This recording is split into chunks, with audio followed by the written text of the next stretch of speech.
Decalo, Mutation, Cameroun Tribune, Le Jour et d'autres meublent la revue de presse de ce jour. Ghislain Cougan se fera le plaisir de nous balader dans les sentiers chauds de l'actualité de ce jour. Merci Emeline Doudou Amadou, démarrant par le tri-hebdomadaire Decalo qui titre la une présidentielle 2025, SDF, une caution de 50 millions de francs CFA et des démissions en masse. Le parti de Nijon Fundi de regretter mémoire broie du noir. Le prochain congrès extraordinaire sera houleux, pages 6 et 7 pour lire l'état des lieux. Publication des listes électorales, la cour d'appel du centre se déclare incompétente, page 7 du tri-hebdomadaire Decalo.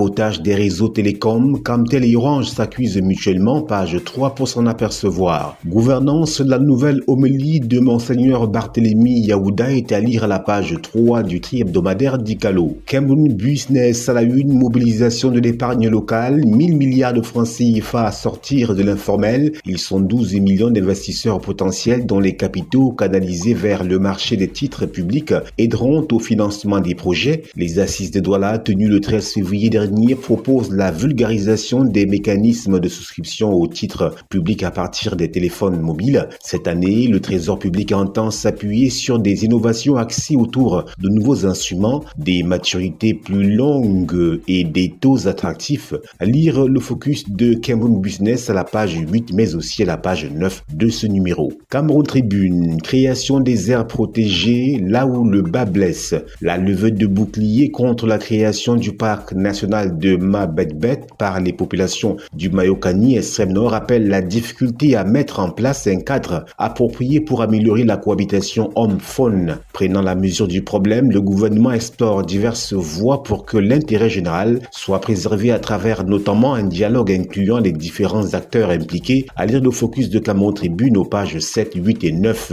de cette édition. Le quotidien Le Messager, Monseigneur Barthélemy Yaouda est à la une. Nous sommes le bétail électoral. Dans l'homélie prononcée dimanche dernier, l'évêque de Yagoua, rejetant les accusations de manipulation qui ont suivi ses précédents propos, a dénoncé la marginalisation des populations rurales et la condition précaire de la jeunesse. Page 3 du quotidien Le Messager pour plus de précision. Affaire MRC et l'ECAM à la page 3, violant la loi électorale, le juge d'appel du centre s'aborde la décision émise par le Conseil constitutionnel et la Constitution.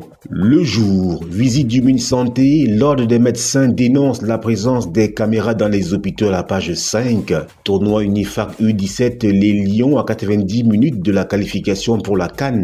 Ballon d'or 2024, 19 catégories en compétition. Le Cameroun va se mesurer au Gabon dans le cadre de la deuxième journée de cette compétition au stade annexe de la réunification de Bépanda, à page 9 du quotidien Le Jour pour plus de précisions. Le quotidien Émergence, affaire MRC contre l'ECAM, la cour d'appel du centre rejette sa compétence, page 5 pour en lire les motivations. Contrebande de carburant, 3000 litres saisis par le miné, page 2. Bac tchadien, les Camerounais sont mal partis, page 3. Il faudra désormais être résident au Tchad pour pouvoir prendre part à cet examen. Le quotidien L'économie, phase 2 de l'autoroute Yaoundé-Douala, les indemnisations avant tout. Lancé en octobre 2024, les travaux sont bloqués sur le terrain par les populations qui exigent d'abord le paiement de leurs indemnités, page 3 du quotidien L'économie. Mine, pourquoi le Cameroun veut faire l'inventaire de ses indices d'uranium, page 5.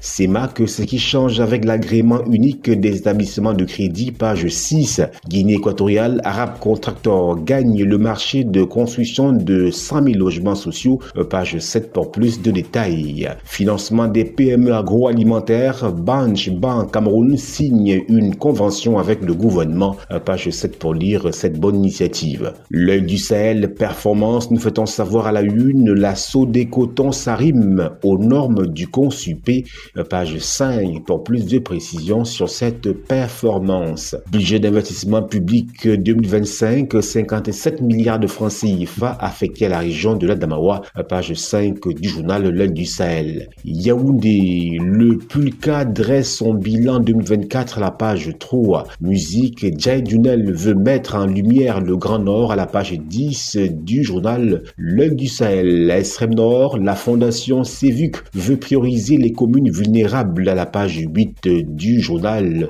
de Guibaï Gatama. Le journal Le Citoyen, Consupé et Sodécoton unis pour les performances. Le ministre Abba Atcha du Consupé et Mahamadou Bayrou, DG Sodécoton, ont procédé à la signature d'un accord de partenariat pour renforcer la collaboration entre les deux institutions. Page 7 pour lire les grandes articulations. Le quotidien Réalité Plus, parti FNSC, test de popularité réussi pour le président national Issa Tirmoua Bakary à Maroua dans la région de l'extrême nord. Le ministre Issa Tirmoua Bakary est allé mobiliser ses militants pour un vote massif au mois d'octobre prochain. Les militants du FNSC sont sortis en surnombre à Maroua pour dire à leur président national Issa Tirmoua Bakary qu'il est fort et qu'ils sont avec lui. Ouest-Éco, bras de fer Bawang, le torchon brûle entre fort Ndassinenkam et son notable Zongan dit Wabo Nulamo, c'est-à-dire donc dans les colonnes de Ouest-Éco. Crise OSIF, l'errance est vide. Honorable Joshua aussi file vers son investiture.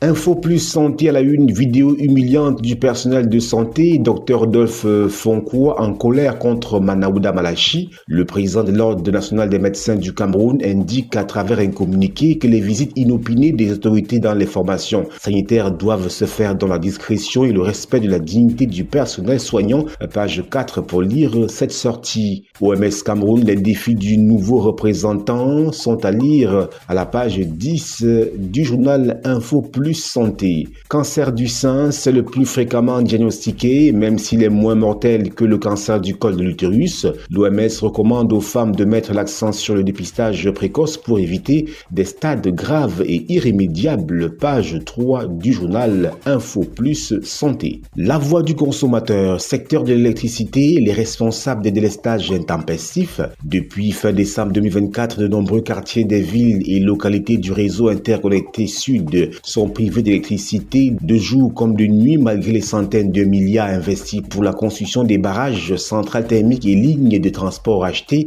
Les dirigeants respectifs des entités Miné, Eneo, IDC, Sonatrel, Arcel et Globelec sont sur le banc des accusés et semblent être dépassés par la situation. La multiplication des coupures d'électricité qui irritent les ménages et les entreprises cause des préjudices énormes à l'économie camerounaise, déjà balbutiante. Page 3 pour lire cette situation catastrophique relativement aux coupures d'électricité. Nouvelle CNI en 48 heures, Honorable Cabral Libi dénonce la DGSN. Le député de la Nation s'insurge surtout contre l'affection directe des recettes à l'entreprise Augentique. Page 2 pour lire ses motivations. C'est tout pour le round-up de l'actualité à travers la presse écrite. Emeline Doudou Amadou, c'est à vous. Voilà, nous espérons que vous aviez été suffisamment édifiés sur l'actualité de ce jour et que la balade n'a pas été vaine. Merci de nous avoir suivis et restez en compagnie de nos programmes sur Cam News 24 et FM Radio émettant depuis Garoua. À bientôt.